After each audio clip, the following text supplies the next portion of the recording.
Aula 2, sexto ano, a formação e a transformação do relevo. Capítulo 10 do livro de Geografia, da página 104 até 113. Exercício valendo nota, página 114 e 115. No capítulo anterior, nós estudamos, na aula anterior, que era o capítulo 9, nós estudamos as formas do relevo, tanto as formas do relevo continental quanto as formas do relevo submersos, né, que estão abaixo dos oceanos e mares. Agora nós vamos estudar a formação e a transformação do relevo. Quais são as forças e ações que transformam o relevo? Nós estudaremos os fatores internos e os fatores externos. Antes de mais nada, eu gostaria de pedir que desligassem o celular, prestassem atenção e acompanhassem a aula pelo livro ou, no caso da 603, pela apostila. Toda vez que falamos sobre formação do relevo e a transformação, não podemos esquecer que dois elementos caminham juntos, né? As forças internas e as forças externas. Os fatores internos, como aponta aí no livro,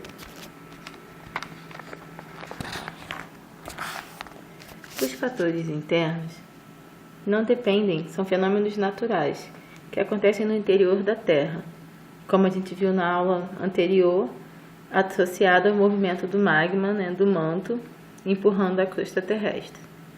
Após a minha apresentação, vocês assistirão um vídeo que deixará bem claro para vocês, vai clarear bastante a concepção sobre as ações e as forças internas e externas, tá? Inclusive associada à ação humana. Aqui o livro ele vai apresentar inicialmente que nós já conquistamos o espaço, mas no interior da Terra nós estamos muito longe. Tem um trecho que ele fala aqui, ó, a camada mais profunda da crosta terrestre que se alcançou está a aproximadamente 12 quilômetros de profundidade. O que se sabe atualmente sobre o interior da Terra provém de pesquisas realizadas na superfície terrestre e da observação de alguns fenômenos naturais. Interessante que essa passagem tem tudo a ver com o tema da minha última aula, da penúltima, né? A última a gente viu foi através do vídeo, a última aula presencial que eu dei na 601, em que a gente estava discutindo exatamente isso, né? Que os alunos perguntavam, mas tem como chegar no núcleo? Não, não tem. 6.000 graus Celsius, nenhum equipamento, nada, não consigo chegar nem no final da crosta, da litosfera. Tá? O máximo que a gente conseguiu perfurar foi 12 quilômetros, tá? Aí, como é que a gente desenvolveu todo esse conhecimento? A partir da observação das rochas, a partir da observação da forma do relevo, das camadas que formam as montanhas, para saber se teve algum dobramento, se as placas se encontraram, se as placas se afastaram, se uma placa subiu, outra desceu. É a partir da observação. Alguns fenômenos visíveis na superfície levam os cientistas a acreditar que o interior da Terra seja muito quente. As lavas incandescentes expelidas pelos vulcões e as águas ferventes dos geysers é isso aqui, ó, né? Quando a água subterrânea aquecida pelo manto sobe quente e numa pressão muito grande, tá? Isso são geysers. São algumas dessas evidências, quer dizer, isso é uma evidência de que há um aquecimento, de que há uma grande pressão. Pressão essa que racha, né, a crosta pela sua espessura. Tá? O que sabe atualmente sobre o interior da Terra provém de pesquisas, né, e que são observações. Os geysers da Islândia, país localizado no norte da Europa, veja a imagem ao lado, são fontes que lançam vapor e jatos de água muito quente em intervalos regulares de tempo. Tá? Essa é a foto do geyser. Eu vou levantar. Tô cansada, já é quase 1h da manhã, mas deixa eu botar isso aqui que tá difícil para ficar segurando. Talvez aqui a gente consiga melhor. Então aqui ele vai explicar, né, o que é o geólogo, que é o cientista, né, que estuda e a lava, né, que é essa parte do magma quando atinge a superfície. Aí a gente chama de lava. Isso aqui não é novidade para ninguém, a gente já estudou a estrutura da Terra, o núcleo, o manto e a crosta, tá? Então aqui a gente vai ter detalhes especificamente dessas camadas. né, os conhecimentos sobre a Terra acumulados até a atualidade levaram à elaboração de um modelo de estrutura bastante aceito, segundo o qual o interior do planeta é formado por 3 partes, crosta, manto e núcleo. Um belo exemplo para pensar isso aqui é o ovo. O ovo cozido. O núcleo seria a gema, tá? A clara seria o manto e aquela casquinha do ovo bem fininha seria a litosfera, tá? Aí o núcleo, né, é a parte central da Terra formada de ferro e níquel, chegando a temperatura de 6.000 graus Celsius. A crosta pode ser a camada rochosa formada de sólidos e rochas, né, com a espessura média de 40 km, né, formada basicamente por oxigênio, silício, alumínio, magnésio e ferro. O manto localiza-se abaixo da crosta terrestre e é uma camada com espessura aproximadamente de 2.900 km e temperatura média de 3.400 graus Celsius. O manto é constituído principalmente de silício e magnésio, na forma de magma, um material que se encontra fluido, né, fundido, em estado pastoso, por causa das altas temperaturas do núcleo e do próprio manto, tá? 3.400 graus Celsius é bastante, né?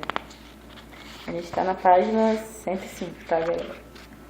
Está estudando os fatores internos, são as camadas internas, dinâmica interna da Terra. O tectonismo e o movimento das placas. Isso aqui a gente já viu bastante na aula anterior. A gente viu um desenho parecido com esse aí, da página 106, né? Que a gente viu que o manto,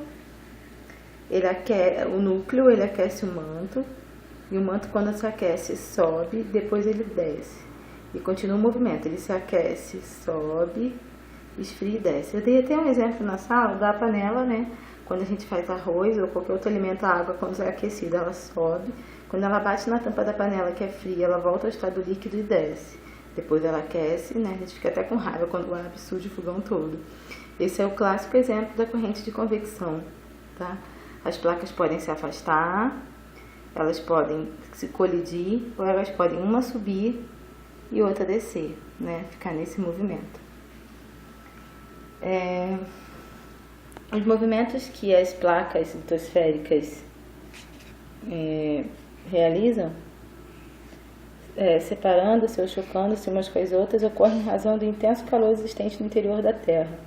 Esse calor faz o manto localizado abaixo da crosta circular em grandes correntes, denominadas correntes de convecção.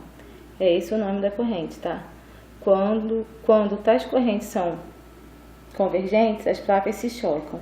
Quando divergentes, elas se afastam. Convergente é quando elas estão indo para a mesma direção. E divergente é quando elas estão indo em caminhos diferentes, um para cada lado. Quando a gente fala que uma amiga divergiu, vocês divergiram é porque elas não combinaram, não concordaram. Observe na ilustração abaixo como a corrente de convecção circula no interior do manto e as deformações que podem ocorrer na crosta terrestre em áreas de contato entre as placas litosféricas, tá? Então aqui ele vai dar o exemplo, ó. Quando elas estão caminhando, estão convergindo, indo para a mesma direção, vai ocorrer a formação das grandes cadeias rochosas. Lembra das cadeias rochosas já das formas do relevo? Quando elas estão se afastando, vão se formar as grandes depressões. E quando uma sobe e outra desce, a gente vai ter rachaduras, fissuras, tá? Tá aqui, ó. As placas chocam-se uma com as outras. A placas que mergulham em direção ao manto funde-se em razão das altas temperaturas. E tem duas placas, tem as placas continentais e oceânicas, tá? As placas oceânicas, elas são mais leves, as continentais mais pesadas. Então, ela sempre vai tender a mergulhar, a mais pesada. Aí aqui tem os modelinhos, ó. Direção do movimento da placa, corrente de convecção, corrente divergente, corrente convergente. Divergindo, se afastando, convergindo, se aproximando. Tá? Essas grandes rachaduras, quando elas se afastam, também são chamadas de falhas geológicas, tá? Tá difícil de eu conseguir pegar o foco.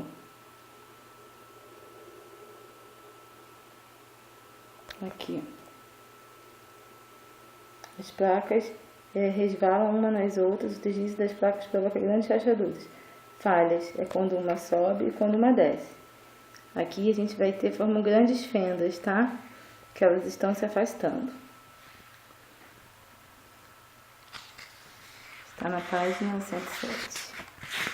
Então, dobras e falhas, né? As dobras é quando a gente tem o encontro das duas placas. A gente chama de dobramentos, né? As dobras ou dobramentos formam-se quando intensas pressões horizontais atuam sobre a rocha. Rochas menos resistentes, como as rochas sedimentares, e provocam seu enrugamento ou arqueamento.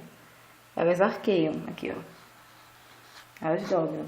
Ó, tá vendo aqui? Estão se aproximando e estão dobrando.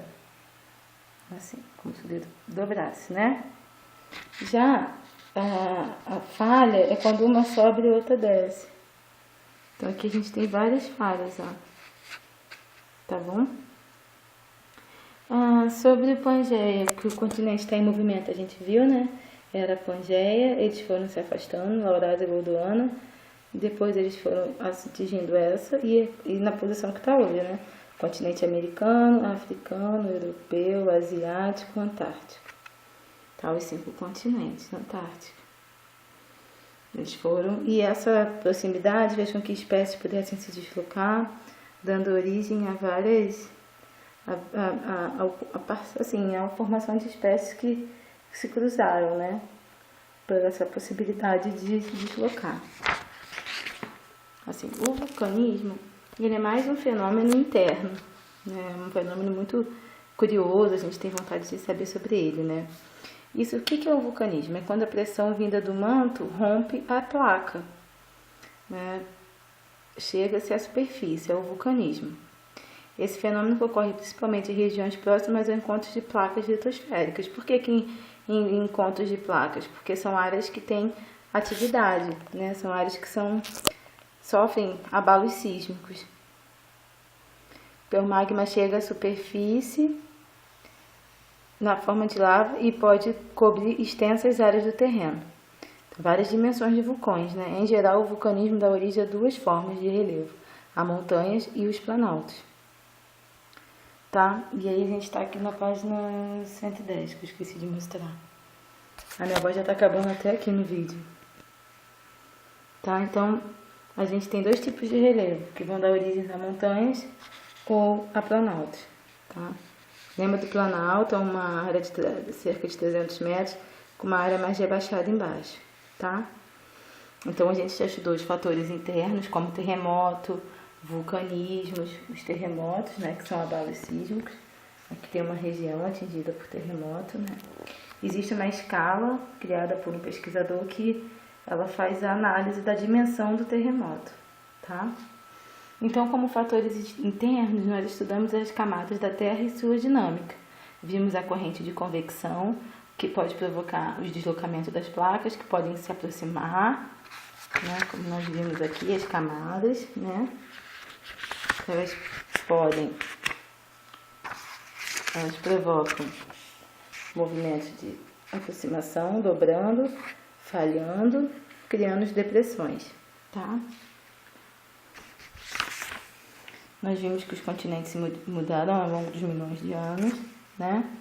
E que as dobras e falhas são consequências do movimento das placas e que formam e transformam o relevo. Vimos o vulcanismo, que é esse movimento de chegada do magma, da lava, né? Quando ultrapassa o manto é lava até a superfície terrestre. Pode dar origem a montanhas, o vulcanismo, ou pode dar origem a planaltos. Já o terremoto, ele modifica totalmente a paisagem e o relevo, né? Não só os terremotos, mas outros fatores naturais também, né? Como as enchentes, que a gente vai estudar agora. Quando a gente teve aquela tristeza, aquela grande problema, né, de Petrópolis e Friburgo, que realmente com aquelas enchentes, com aquelas chuvas mudou o relevo local. Então agora a gente vai começar a estudar os fatores externos. Quais são os fatores externos? Está associado com fontes de energia, né? Que são o Sol, que muda, que altera essa dinâmica, a ação da água, do Sol e do ser humano, dos ventos e do ser humano. Então, existem fatores externos que são as ações da natureza, como a ação da água da chuva, como a ação da água dos rios, que desenha e faz o formato do relevo. Olha aqui a água da chuva, o deslizamento mudando toda a paisagem, trazendo sedimento aqui para baixo, não só soterrando a casa, mas mudando aqui essa planície. Aqui é um vale, né? Você vê que é uma área formada por montanhas, aqui é um vale. Então toda a água que vai escoar das montanhas tende a vir para cá. Além do deslizamento, elas também sofrem, essa população também sofre com as enchentes. Se não me engano, isso aqui é Búzios. Deixa eu ver o que está escrito. Angra dos Reis, é Angra, tá? A ação da água da chuva em diversos locais do planeta, sobretudo nas regiões tropicais. As chuvas são os principais agentes moderadores do relevo, provocando enxurradas e deslizamentos. Por que nas regiões tropicais? Porque o clima tropical é um clima úmido, com bastante chuva, bastante pluviosidade, que é o índice de chuva. As enxurradas acontecem quando a água da chuva escoa para as partes mais baixas do relevo, então da parte mais alta para a parte mais baixa, tá? E a outra ação é a ação dos rios, né? Que a gente chama de erosão fluvial. A erosão da chuva é pluvial e a erosão provocada pelos rios é fluvial. Tá? Essa erosão fluvial, ela também causa mudanças, né? Os rios trazem sedimentos, ó. A ação da água dos rios, que recebe o nome de erosão fluvial, ocorre em áreas de maior declividade do terreno, onde há um escoamento mais rápido, provocando o desgaste do relevo e ampliação das larguras e da profundidade dos rios e cursos d'água. Já em áreas de menor declividade, se o rio tem uma declividade, se a água passa com muita força, ela vai provocar que o rio se torne cada vez mais fundo. Mas se é um rio com pouca declividade, como esse aqui, um rio bem calmo, vai trazendo sedimento e vai diminuindo a profundidade do rio. Tá? A ação da água do mar. As ondas, né? A ação das ondas de desgaste à beira do litoral, da costa, tá? Que a gente chama de erosão marinha. A ação da água mesmo, das ondas, né? A água do mar transforma o relevo litorâneo ao desgastar. Por exemplo, a base das rochas e formar as chamadas falésias, paredões abruptos. São esses paredões aqui, ó, que a onda vai vindo. E também ela muda a própria dinâmica da praia, tá? O perfil da praia. Depois a gente pode ver isso num vídeo. A ação dos ventos, ó, trazendo os sedimentos e se chocando contra a rocha, vai esculpindo também. Isso aqui é a ação dos ventos, tá? A ação dos ventos atua na transformação do relevo terrestre, em especial no litoral e no deserto, né? Ao transportar areia e poeira de determinados lugares para outros, formam dunas. Estas também transformam o relevo quando as partículas de areia e poeira suspensas no ar colidem de um modo contínuo com as rochas, dando origem a novas formas, né? Que é a erosão eólica, tá? Eólica do vento. As dunas se movem, depois vocês vão ler com... E a ação das geleiras, tá? Que elas também se congelam, a água entra no interior da pedra. Como congela a água, essa água aumenta o volume, ela racha, causa rachadura nas rochas, expõe essas rochas ainda mais. Além dessa questão toda, assim que a gente pode falar do relevo, a gente tem uma outra questão, que essa aqui são ações externas, estão fora da Terra, né? Do interior da Terra. O vento, o sol, a chuva, a água dos rios. Agora, além dessas ações que são naturais, da natureza, a gente tem a ação humana sobre o relevo, né? Na exploração dos minerais, como a gente vê na obra do Comperj, que está transformando toda a cidade, todo o relevo, né? A extração de minérios, ó, na abertura de a máquina aqui trabalhando, caminhão, os aterros, né? Aqui em Santa Catarina. Tá mudando o relevo, né? Aqui era uma área planície, já está tornando uma área mais elevada. Então, aqui vocês vão responder todas essas questões. É bastante coisa, isso aqui vai corresponder a um teste, tá? Então, olha só.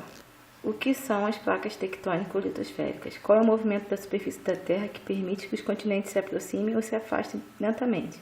Explique por que e como esse movimento acontece.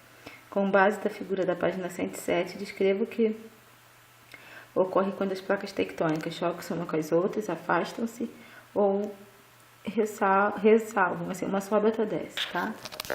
Complete a frase abaixo no caderno de acordo com o que estudou na página 108. Tá? Tá dando até a página para vocês, hein? Bem fácil. Cite algumas formas de relevo originadas por dobras e falhas. E aí vocês continuam, tá, gente? Minha voz já deu, já não tô aguentando mais falar. Atividade de compreensão. Essa atividade aqui, analisa o texto e a imagem e pesquisa. Isso aqui é bem interessante, ó, porque vocês vão observando que tinha uma casinha e um rio. Essa casinha aqui mudou toda a paisagem e chegaram, colocou fogo, queimada, agricultura, né? E aqui, ó, olha como é que ficou. Isso aqui, lembra da Vossoroca que eu falei, do caminho das águas que vão abrindo Vossorocas e ravinas? Isso aqui são exemplos de Vossorocas e ravinas, tá? Aqui é o nível mais baixo, onde passava o rio secou, porque as árvores que captavam água com a chuva, que fixavam o solo, tá? Porque as árvores fixam o solo com as raízes. O que começou a acontecer? Começou a chover, começou a descer sedimento, foi se depositando no rio, o rio se tornou muito raso e seco. Essas árvores captavam a chuva também, que caía na copa das árvores, iam pelo tronco, chegava até o rio e mantinha esse canal aqui. Ele secou e o solo empobreceu. Isso é erosão externa, tá? Pela ação humana, é um típico exemplo. Então vocês vão ler esse quadro e vão responder essas questões aqui de baixo. São 5 questões, vocês vão responder essas 5 questões e essas 9 questões. Essas daqui a gente vai fazer junto, tá? Essas 9, mais essas 5 aqui. Então é isso, gente. Boa avaliação aí. Beijo. Tchau.